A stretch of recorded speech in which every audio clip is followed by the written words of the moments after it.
Assalamualaikum warahmatullahi wabarakatuh. Halo semuanya, perkenalkan nama saya Fania Asratullah. Saya dari Prodi Pendidikan Agama Islam semester 4 A2 dengan NIM 228623029194. Di sini saya ada tugas berupa video dari MK Islam dan Tamadun Melayu. Di sini saya akan memperkenalkan cara melestarikan, cara mengembangkan salah satu kebudayaan Melayu, yaitu tanjak. Stay tune ya. Baiklah, yang pertama saya akan menjelaskan atau memperkenalkan secara rinci yang saya sedikit ketahui tentang tanjak. Apa sih itu tanjak? Tanjak adalah salah satu aksesoris penutup kepala lelaki Melayu yang berbentuk runcing ke atas. Tanjak terbuat dari kain songket panjang dilipat. Tanjak seringkali berbentuk ikatan hiasan kepala dengan gaya tertentu. Tanjak sudah ada sejak tahun 1400. Tanjak pertama nama takur tukang besi atau disebut juga dengan istilah ibu tanjak. Kini penggunaan tanjak kian beragam peruntukannya dan biasanya dipadukan dengan baju kurung khas Melayu Kepulauan Riau. Tanjak juga bisa menjadi penghasilan bagi para pengrajin tanjak, contohnya Rumah Hitam di Kota Batam. Tanjak ialah ikat kepala lelaki Melayu dan menjadi cara orang Melayu memuliakan kepalanya secara fisik serta menjaga isi kepala atau pikirannya agar tetap positif. Penggunaan tanjak sendiri tidak hanya digunakan oleh kalangan bangsawan, tetapi semua kalangan yang biasanya dipakai di acara kebudayaan atau acara-acara tertentu yang dipadukan dengan baju kurung atau songket bagi laki-laki. Tanjak juga kini disematkan kepada tamu penting yang tiba di Provinsi Kepulauan Riau karena Kepri adalah tanah Melayu. Tanjak Melayu juga banyak jenisnya, antara lain lang melayang, lang menyongsong angin, dendam tak sudah, balung ayam, cogan daun kopi, pucuk pisang, mumbang belah dua. Dulu tanjak tidak dijahit, dipakai dengan diikat. Tapi sekarang karena kemajuan zaman sudah dibentuk langsung dengan jahitan mesin agar mudah digunakan. Baiklah teman-teman, masuk kita ke pembahasan yang kedua, yaitu bagaimana cara mengembangkan budaya tanjak.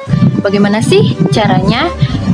Mengembangkan budaya tanjak merupakan benda warisan budaya Melayu yang tidak hanya dikenal sebagai atribut kebudayaan, namun bisa pula menjadi produk usaha yang unggul bagi UMKM.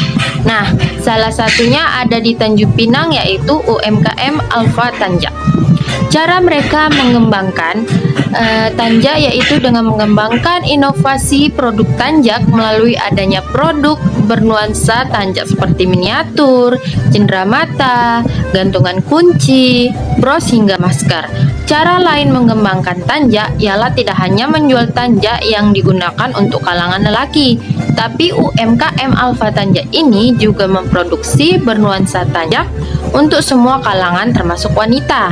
Inovasi produk merupakan pengenalan pengembangan jenis barang atau jasa baru yang berbeda dari sebelumnya dan melengkapi kekurangan-kekurangan dari penemuan sebelumnya dengan lebih menekankan pada segi kualitas.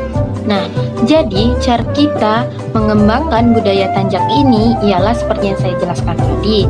Kita membuat inovasi baru dengan membuat miniatur, terus gantungan kunci, kita jual gitu kan. Nah, jadi dari situ kan orang bisa menilai, oh tanjak ini bukan hanya untuk menutup kepala saja, tetapi bisa dibuat seperti miniatur dan gantungan kunci.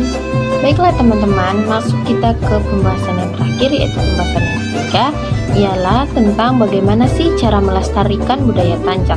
Bukan hanya budaya tanjak saja yang perlu kita lestarikan, tetapi semua budaya-budaya dari masing-masing daerah harus kita lestarikan, karena warisan budaya yang menjadi kekayaan bagi bangsa Indonesia perlu dilestarikan keberadaannya, baik yang berbentuk kebendaan maupun non-kebendaan. Warisan budaya mempunyai potensi besar untuk dikembangkan. Indonesia harus bisa memanfaatkan warisan budaya untuk dikembangkan menjadi aset yang berharga bagi pertumbuhan ekonomi. Kekayaan warisan budaya Indonesia sangat bernilai tinggi dan memungkinkan menjadi investasi bagi pengembangan daya saing Indonesia. Para pengrajin dituntut untuk selalu mengerti dan memahami kondisi pasar serta perubahan yang ada agar mampu bersaing dengan pihak pesaing. Oleh karena itu, UMKM Alfa Tanjak yang seperti saya jelaskan tadi diharuskan melakukan beberapa langkah strategi untuk mengembangkan warisan budaya Tanjak, mengembangkan atau melestarikan budaya Tanjak sebagai salah satu simbol kebudayaan Melayu. Tak hanya itu, diharapkan pula kepada pemerintah melalui kebijakan-kebijakannya harus mampu mensinergikan hubungan kerjasama antar berbagai pihak yang terkait. Baiklah teman-teman, sudah sampai akhir kita di video saya ini. Semoga teman-teman paham apa yang saya jelaskan, dan kita sebagai bangsa Indonesia atau sebagai orang Melayu, bukan hanya orang Melayu saja, kita harus mengembangkan, melestarikan budaya-budaya kita agar tidak punah dan termakan zaman. Sekian dari saya. Wassalamualaikum warahmatullahi wabarakatuh. Bye-bye.